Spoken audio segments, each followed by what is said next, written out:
প্রিয় দেশবাসী, দেশের সকল শিশু, কিশোর কিশোরী, তরুণ তরুণী, শিক্ষার্থী, বয়স্ক, বৃদ্ধ, পুরুষ, মহিলা সবাইকে সালাম জানাচ্ছি। আসসালামু আলাইকুম।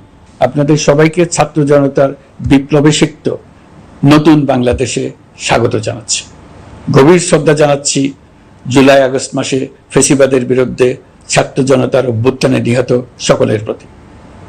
তাদের আত্মার মাগফিরাত কামনা করছি।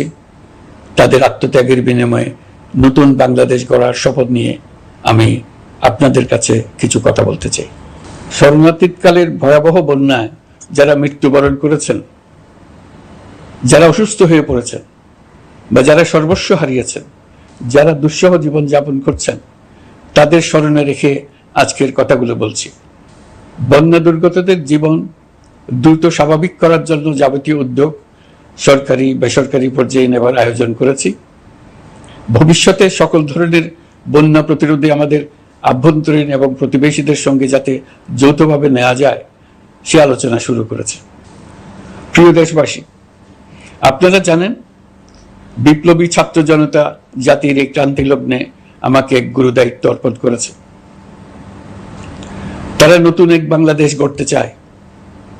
নতুন প্রজন্মের এই গভীর আকাঙ্ক্ষাকে বাস্তবে রূপ দেওয়ার সংগ্রামে আমি একজন সহযোদ্ধা হিসেবে তাদের সঙ্গে যোগ দিয়েছি।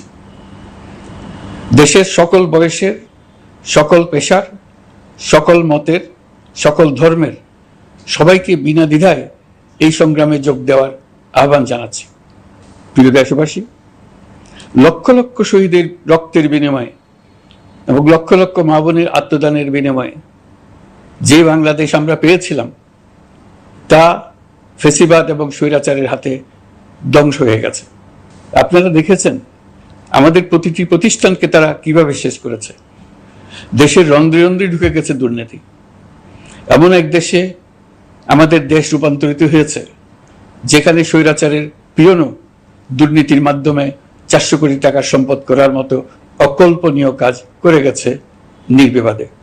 শিক্ষা খাতকে পঙ্গু করে দিয়েছে।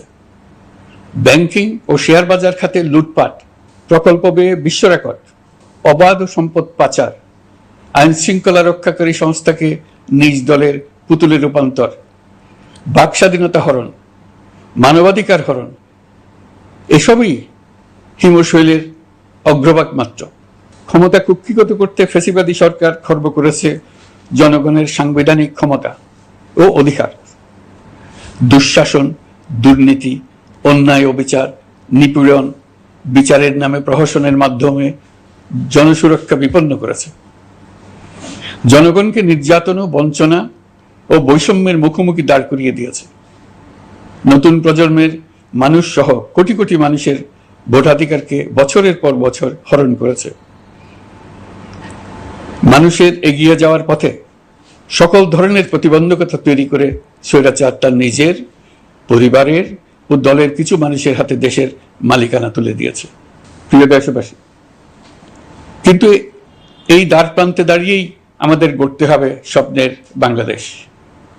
বৈষম্যহীন, শোষণহীন, কল্যাণময় এবং মুক্ত বাতাসের রাষ্ট্রের যে স্বপ্ন নিয়ে ছাত্র জনতা আন্দোলনে ঝাঁপিয়ে পড়েছিল, আমি তাদের সেই স্বপ্ন পূরণে অঙ্গীকারবদ্ধ।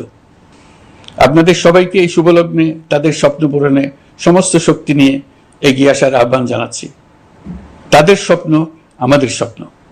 জাতীয় জীবনে তরুণরা একটা মহা সুযোগ সৃষ্টি করে দিয়েছে। আমরা সবাইকে সুযোগ ব্যবহার করার কাজে এগিয়ে আসতে আহ্বান জানাচ্ছি।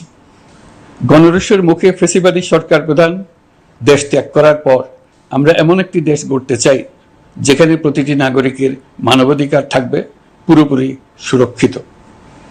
আমাদের লক্ষ্য একটাই, উদার, গণতান্ত্রিক, বৈষম্যহীন, অসাম্প্রদায়িক বাংলাদেশ। আমরা এক পরিবার, আমাদের এক লক্ষ্য।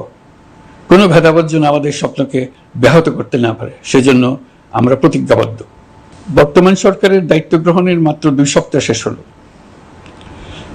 কর্মযাত্রার প্রথম পর্যায়ে রাষ্ট্র সংস্কারের কাজে আপনাদের কাছ থেকে যে সমর্থন পাচ্ছি সেজন্য আন্তরিক ধন্যবাদ। আমরা অনুধাবন করছি যে আমাদের কাছে আপনাদের প্রত্যাশা অনেক।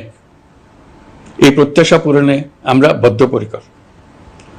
যদিও দীর্ঘদিনের গণতন্ত্রহীনতা, 15 বছরের ফেসিবাদী শাসন ব্যবস্থা প্রায় প্রতিটি ক্ষেত্রেই আমাদের জন্য পর্বতসম চ্যালেঞ্জ রেখে গিয়েছে, কিন্তু এই চ্যালেঞ্জ গ্রহণে আমরা প্রস্তুত।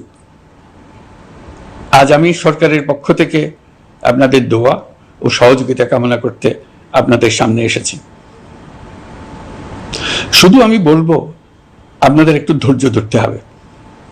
এখনই সব দাবি পূরণ করার জন্য জোর করা, প্রতিষ্ঠানে ঢুকে ব্যক্তিবিশেষকে হুমকির মধ্যে ফেলা, মামলা গ্রহণের জন্য চাপ সৃষ্টি করা, বিচারের জন্য গ্রেফতারকৃত ব্যক্তিকে আদালতে হামলা করে আগেই এক ধরনের বিচার করে ফেলার যে প্রবণতা, তা থেকে বের হতে হবে। ছাত্র জনতার বিপ্লবের গৌরব ও সম্ভাবনা এসব কাজে ম্লান হয়ে যাবে। নতুন বাংলাদেশ গড়ার প্রচেষ্টা হতে ব্যাহত হবে। রাতারাতি এই পরিস্থিতি থেকে উত্তরণ কঠিন। নড়বড়ে এক কাঠামো, আমি বরং বলবো জনস্বার্থের বিপরীতমুখী এক কাঠামোর উপর দাঁড়িয়ে আমাদেরকে দেশ পুনর্গঠনের কাজে হাত দিতে হয়েছে।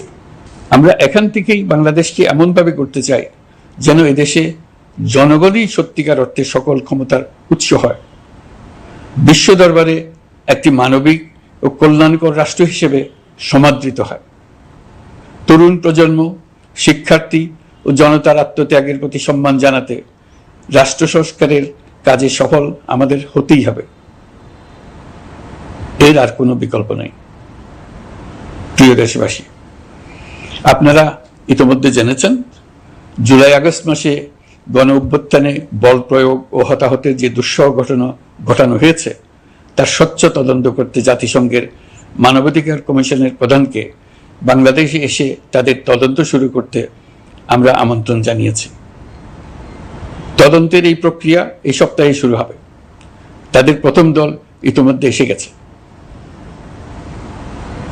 আমরা ইতিমধ্যে ছাত্র জনতার বিপ্লবকে নস্যাৎ করতে যে শত শত মিথ্যা ও হয়রানিমূলক মামলা দায়ের করা হয়েছিল, তার অধিকাংশ প্রত্যাহার করেছি এবং আটক ছাত্র জনতার মুক্তি লাভের ব্যবস্থা করেছে।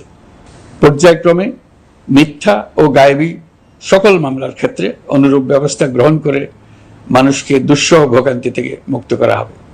ন্যায় বিচার নিশ্চিত করতে গণ অভ্যুত্থানের সকল শহীদ পরিবারকে পুনর্বাসন করবে। সকল আহত শিক্ষার্থী ও জনতার চিকিৎসার সম্পূর্ণ ব্যয় সরকার বহন করবে।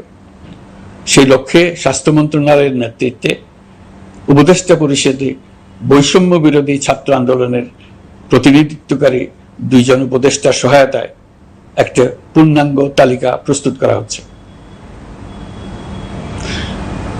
এই কার্যক্রমের জন্য এবং গণ অভ্যুত্থানের শহীদদের স্মৃতি ধরে রাখতে সরকার অতি দ্রুত জুলাই গণহত্যা স্মৃতি ফাউন্ডেশন নামে একটি ফাউন্ডেশন প্রতিষ্ঠা করার প্রক্রিয়া শেষ পর্যায়ে এনেছে। আপনাদের সবার এবং বিদেশে অবস্থানরত ভাই বোনদের অনুদান এই প্রতিষ্ঠানে পাঠানোর জন্য অনুরোধ করছি। আমি ব্যক্তিগতভাবে এই প্রতিষ্ঠানের চেয়ারম্যানের পদ গ্রহণ করেছি। প্রিয় দেশবাসী, আপনারা লক্ষ্য করেছেন, দায়িত্ব গ্রহণ করেই আমাদেরকে আইন শৃঙ্খলা অঙ্গনে অস্থির পরিস্থিতি সামাল দিতে হয়েছে। আপনাদের সহযোগিতা ও সমর্থনে দেশপ্রেমিক সকল আইন শৃঙ্খলা রক্ষাকারী বাহিনী কাজে যোগ দিয়েছে। ফ্যাসিবাদী সরকার প্রশাসনের চরম দলীয়করণ করার ফলে বিপুল সংখ্যক কর্মকর্তা কর্মচারী দীর্ঘদিন বৈষম্যের শিকার হয়েছেন। আমরা ইতিমধ্যে সংশোধনমূলক ব্যবস্থা গ্রহণ করতে আরম্ভ করেছি। তবে প্রশাসনকে গতিশীল রাখতে এবং একই সাথে সুনির্দিষ্ট পদ্ধতি অনুসরণ করে সঠিক সিদ্ধান্তে উপনীত হতে সময় প্রয়োজন। সেজন্য সকলকে ধৈর্য ধরার অনুরোধ করছি। প্রশাসনের সকল ক্ষেত্রে প্রতিষ্ঠানগুলো যেন জনগণের আস্থা ফিরে পায়, সেটি আমাদের অন্যতম উদ্দেশ্য। লুটপাট ও দুর্নীতির আখড়ায় পরিণত করা ব্যাংকিং খাতে সুশাসন নিশ্চিত করার জন্য আমরা উদ্যোগ নিয়েছি। এই খাতে দক্ষ জনবল নিয়োগ দেওয়া হচ্ছে। ব্যাংকিং খাতে শৃঙ্খলা স্থাপন, ব্যবসা বাণিজ্যে সহায়ক পরিবেশ তৈরি এবং জনগণের জীবনযাপন সহজ করতে নিত্য প্রয়োজনীয় দ্রব্যমূল্য ও মূল্যস্ফীতি নিয়ন্ত্রণে আনার আমরা উদ্যোগ সচল করেছি। ব্যাংকিং খাতে দীর্ঘমেয়াদী সংস্কারের জন্য ব্যাংক কমিশন গঠন করা হবে। আর্থিক খাতে সার্বিক পরিস্থিতি ও সংস্কার বিষয়ে একটি রূপকল্প তৈরি করা হবে, যা দ্রুত জনসমক্ষে প্রকাশ করা হবে। শেয়ার বাজার, পরিবহন খাত সহ যেসব ক্ষেত্রে চরম বিশৃঙ্খলা বিরাজ করছে তা নিরসনের দ্রুত পদক্ষেপ নেওয়া হচ্ছে। বিচার বিভাগকে দুর্নীতি ও দলীয় প্রভাব মুক্ত করতে কার্যক্রম শুরু হয়েছে। একটি সুনির্দিষ্ট প্রক্রিয়ার মধ্য দিয়ে বিচার বিভাগের স্বাধীনতা ও জবাবদিহিতা নিশ্চিত করার উদ্যোগ নেওয়া হয়েছে। ফ্যাসিবাদী সরকারের বিচার বহির্ভূত হত্যাকাণ্ড, গুম, খুন, অপহরণ এবং আয়নাঘরের মতো চরম ঘৃণ্য সকল অপকর্মের ন্যায় বিচার নিশ্চিত করা হবে। এসব অপকর্মের সঙ্গে জড়িত সকলের বিচার নিশ্চিত করা হবে। তালিকা প্রস্তুত করে মিথ্যা মামলা প্রত্যাহার করা হবে। দুর্নীতি ও সম্পদ পাচারের বিচার করা হবে। আইন শৃঙ্খলার ক্ষেত্রে জনমুখী ও দলীয় প্রভাবমুক্ত জবাবদিহিমূলক কাঠামো সৃষ্টির লক্ষ্যে পুলিশ কমিশন গঠন করা হবে। জাতিসংঘের তদন্ত প্রতিবেদন, দায়িত্বপ্রাপ্ত সকল সংস্থা ও জনগণের সাথে মত বিনিময়ের মাধ্যমে কমিশনের নেতৃত্বে প্রয়োজনীয় সংস্কার করা হবে। বাংলাদেশকে আর কোনোদিন কেউ যেন কোনো পুলিশি রাষ্ট্রে পরিণত করতে না পারে তার ব্যবস্থা করা হবে। তথ্যের অবাধ প্রবাহ ও গণমাধ্যমের স্বাধীনতা নিশ্চিত করা হবে। ফ্যাসিবাদী সরকার গণমাধ্যমের উপরও দলীয়করণ ও নির্যাতনের বোঝা চাপিয়েছিল। জনগণের তথ্যের অধিকার নিশ্চিত করতে আমরা প্রতিশ্রুতিবদ্ধ। তথ্যের প্রবাহে বিদ্যমান আইনি ও অন্যান্য বাধা অপসারণ করা হবে। মত প্রকাশের স্বাধীনতা বাধাগ্রস্ত করে এমন সব আইনের নিপীড়নমূলক ধারা সংশোধন করা হবে। ইতিমধ্যে এ ধরনের আইনগুলো নিশ্চিহ্নিত করে এই প্রক্রিয়া শুরু করা হয়েছে। বিদেশি সংবাদকর্মীদের এদেশে আসার পর যে অলিখিত নিষেধাজ্ঞা ছিল, ইতিমধ্যে আমরা তা তুলে নিয়েছি। বিদেশি সাংবাদিকদের দ্রুত ভিসা দিতে সংশ্লিষ্ট কর্মকর্তাদের নির্দেশ দেওয়া হয়েছে। আমরা আশা করি পরিবর্তিত পরিস্থিতিতে গণমাধ্যম কর্মীরা নিরপেক্ষ সাংবাদিকতা চালিয়ে যাবেন। শিক্ষাক্ষেত্রে চরম নৈরাজ্য প্রতিষ্ঠিত করে গেছে বিগত সরকার। আমরা তার পূর্ণাঙ্গ সংস্কারের উদ্যোগ নেব। এটা আমাদের অন্যতম অগ্রাধিকার। আপনারা জানেন, দায়িত্ব গ্রহণের পর দ্রুততম সময়ের মধ্যে সকল শিক্ষা প্রতিষ্ঠান খুলে দেওয়া হয়েছে। শিক্ষার্থীদের জন্য সৃজনশীল, নিরাপদ ও ভীতিমুক্ত পরিবেশ নিশ্চিত করা আমাদের অঙ্গীকার। একই সাথে পাঠ্যক্রমকে যুগোপযোগী করার কাজও দ্রুত শুরু করা হবে। গণতন্ত্রকে সুসংহত করতে স্থানীয় সরকার প্রতিষ্ঠানগুলোকে শক্তিশালী করা হবে এবং ক্ষমতার বিকেন্দ্রীকরণ নিশ্চিত করা হবে। ছাত্র জনতার গণঅভ্যুত্থানকে সফল পরিণতি দিতে প্রশাসন, বিচার বিভাগ, নির্বাচন কমিশন ও নির্বাচনী ব্যবস্থা, আইন শৃঙ্খলা খাত এবং তথ্য প্রবাহে প্রয়োজনীয় সংস্কার সম্পূর্ণ করে অবাধ ও সুষ্ঠু অংশগ্রহণমূলক নির্বাচন আয়োজন করা হবে। এর লক্ষ্য হবে দুর্নীতি, লুটপাট, গণহত্যার বিরুদ্ধে একটি জবাবদিহিতামূলক রাজনৈতিক বন্দোবস্তের সূচনা। বর্তমান সরকার দুর্নীতির বিরুদ্ধে স্পষ্ট অবস্থান গ্রহণ করেছে। আমাদের সকল উপদেষ্টা দ্রুততম সময়ের মধ্যে তাদের সম্পদের বিবরণ প্রকাশ করবেন। পর্যায়ক্রমে এটা সকল সরকারি কর্মকর্তাদের ক্ষেত্রেও নিয়মিত এবং বাধ্যতামূলক করা হবে। রাষ্ট্রীয় পর্যায়ে দুর্নীতির বিরুদ্ধে ব্যবস্থা গ্রহণে সংবিধানের ৭৭ অনুচ্ছেদে প্রতিশ্রুত ন্যায়পাল নিয়োগে অধ্যাদেশ প্রণয়ন করা হবে। এবার কৃষি খাতের কথা একটু বলে।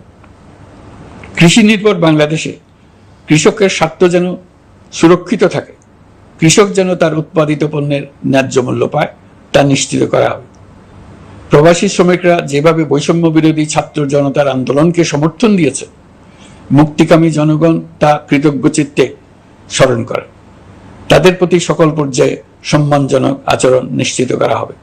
বাংলাদেশের স্বাস্থ্য খাত অন্যতম দুর্নীতিগ্রস্ত খাত। জনগণের জন্য পর্যাপ্ত স্বাস্থ্যসেবা নিশ্চিত করার লক্ষ্যে স্বাস্থ্য খাতে প্রয়োজনীয় সংস্কার করা হবে। এই খাতে সংশ্লিষ্ট সকলকে জবাবদিহিতার আওতায় আনা হবে। হাসপাতালগুলোকে আধুনিকায়নের উদ্যোগ নেওয়া হবে এবং সেখানে সরকারি ডাক্তার সহ বিশেষজ্ঞদের নিয়মিত উপস্থিতি নিশ্চিত করা হবে।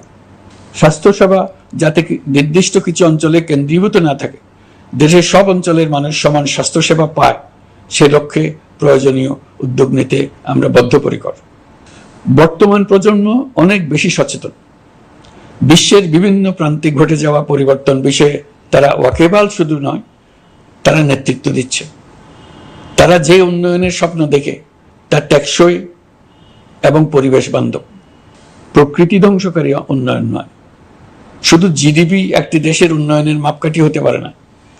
নদী, নালা, খাল, বিল, পাহাড়, বন, মাটি আর বাতাস ধ্বংস আর দূষিত করে যে উন্নয়ন হয় তা দীর্ঘমেয়াদী, টেকসই নয়। জীবাশ্ম জ্বালানির বিরুদ্ধে পরিবেশবাদীদের সাথে আমাদের সরকারের অবস্থান সামঞ্জস্যপূর্ণ। জলবায়ু পরিবর্তন রোধ করতে এবং আগামী প্রজন্মের জন্য সুস্থ একটা পৃথিবী রেখে যেতে কার্বন নিঃসরণ শূন্যের কোঠায় নামিয়ে আনার বিকল্প নেই। আমাদের সরকার পরিবেশ ও জলবায়ু রক্ষায় সর্বোচ্চ গুরুত্ব দেবে। এই কার্যক্রমে তরুণ সম্প্রদায়কে সম্পৃক্ত করা হবে। ইতোমধ্যে বিভিন্ন রাষ্ট্র ও জাতিসংঘ বর্তমান সরকারের কর্মসূচির প্রতি সমর্থন ব্যক্ত করেছে। আমরা সকল রাষ্ট্রের সাথে বন্ধুত্বপূর্ণ সম্পর্ক বজায় রাখব। আমাদের পররাষ্ট্রনীতির ভিত্তি হবে পারস্পরিক আস্থা, বিশ্বাস ও সহযোগিতা। আমরা মানবাধিকার আইন সহ সকল আন্তর্জাতিক আইনের প্রতি শ্রদ্ধাশীল। আমাদের পক্ষ থেকে গুম বিষয়ক আন্তর্জাতিক চুক্তির পক্ষরাষ্ট্র হওয়া সহ বিভিন্ন পদক্ষেপ নেওয়া হয়েছে। ইতিমধ্যে পক্ষভুক্ত এমন সকল আঞ্চলিক ও দ্বিপাক্ষিক চুক্তি ও সমঝোতা বাস্তবায়ন করে যাব। আমাদের সরকার রোহিঙ্গা সমস্যার বাস্তবসম্মত সমাধানের লক্ষ্যে আন্তর্জাতিক সম্প্রদায়ের সাথে কাজ করে যাবে।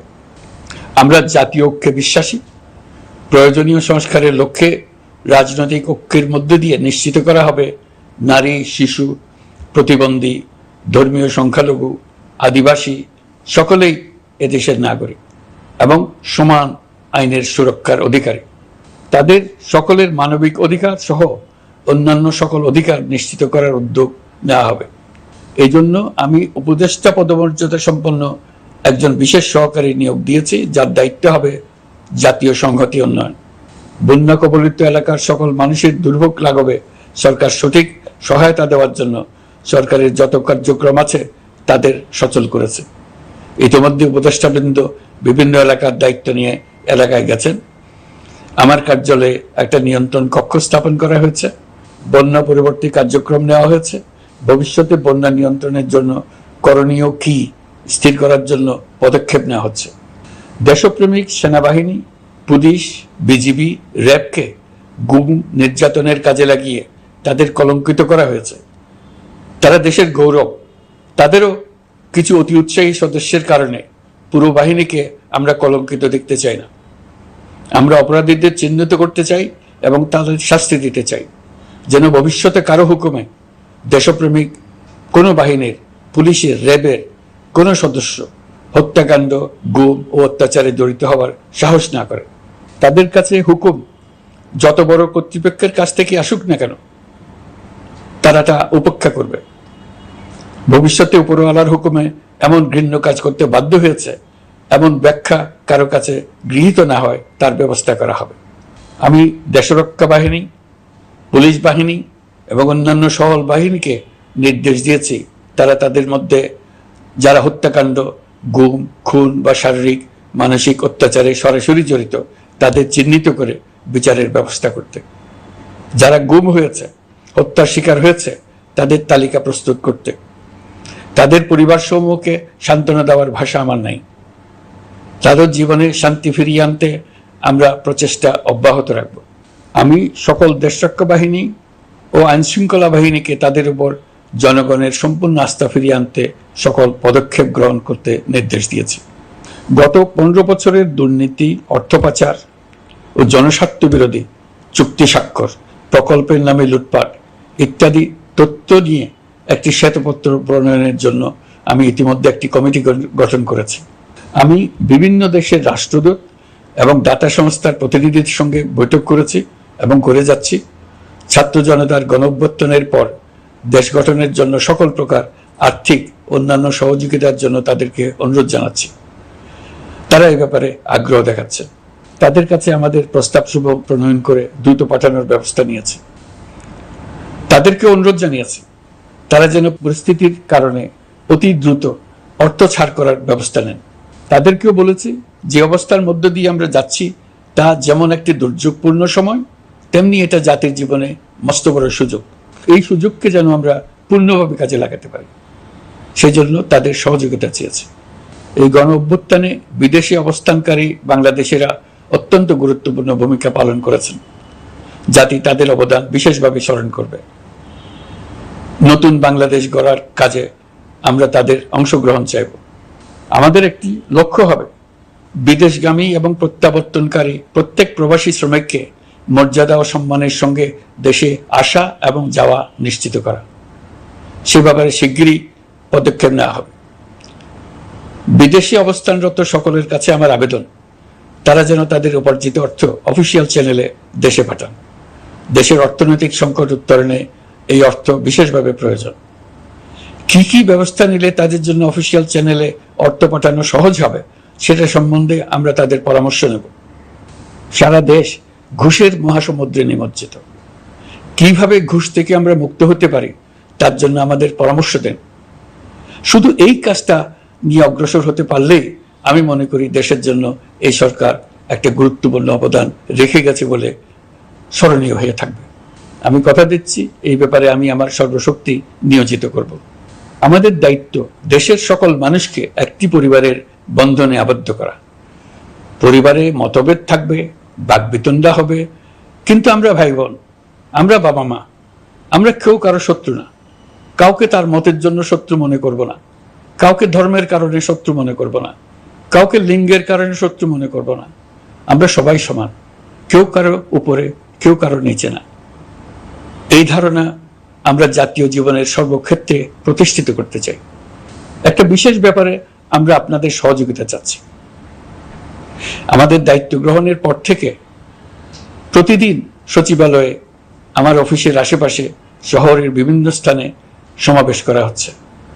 গত 16 বছরের অনেক দুঃখ কষ্ট আপনাদের জমা আছে, সেটা আমরা বুঝি। আমাদের যদি কাজ করতে না দেন তাহলে দুঃখ ঘোচানোর সকল পথ বন্ধ হয়ে যাবে। আপনাদের কাছে একান্ত অনুরোধ, আমাদের কাজ করতে দেন। আপনাদের যা চাওয়া তা লিখিতভাবে আমাদেরকে দিয়ে যান। আমরা আপনাদের বিপক্ষ দল নয়। আইনসঙ্গতভাবে যা কিছু করার আছে আমরা অবশ্যই তা করব, কিন্তু আমাদেরকে ঘেরাও করে এই গুরুত্বপূর্ণ দিনগুলোতে আমাদের কাজে বাধা দেবেন না। সবাই মিলে তাদের বোঝান, তারা যেন এই সময়ে তাদের অভিযোগের প্রতি দৃষ্টি আকর্ষণের জন্য আমাদের দৈনন্দিন গুরুত্বপূর্ণ কাজে বাধা না দেন। একটা বিষয়ে সবাই জানতে আগ্রহী, কখন আমাদের সরকার বিদায় নেবে। এটার জবাব আপনাদের হাতে। কখন আপনারা আমাদেরকে বিদায় দেবেন? আমরা কেউ দেশ শাসনের মানুষ নই। আমাদের নিজ নিজ পেশায় আমরা আনন্দ পাই। দেশের সংকটকালে ছাত্রদের আহ্বানে আমরা এই দায়িত্ব গ্রহণ করেছি। আমরা সমস্ত শক্তি দিয়ে এই দায়িত্ব পালন করব। আমাদের উপদেষ্টা মণ্ডলীও এই লক্ষ্যে উদ্বুদ্ধ হয়ে সবাই মিলে একটা টিম হিসেবে কাজ করে যাচ্ছি। কখন নির্বাচন হবে সেটা সম্পূর্ণ রাজনৈতিক সিদ্ধান্ত, আমাদের সিদ্ধান্ত নয়। দেশবাসীকে ঠিক করতে হবে আপনারা কখন আমাদেরকে ছেড়ে দেবেন। আমরা ছাত্রদের আহ্বানে এসেছি, তারা আমাদের প্রাথমিক নিয়োগকর্তা। দেশের আপামর জনসাধারণ আমাদের নিয়োগ সমর্থন করেছে। আমরা ক্রমাগতভাবে সবাইকে বিষয়টি স্মরণ করিয়ে যাব, যাতে হঠাৎ করে এই প্রশ্ন উত্থাপিত না হয় আমরা কখন যাব। তারা যখনই বলবে আমরা চলে যাব।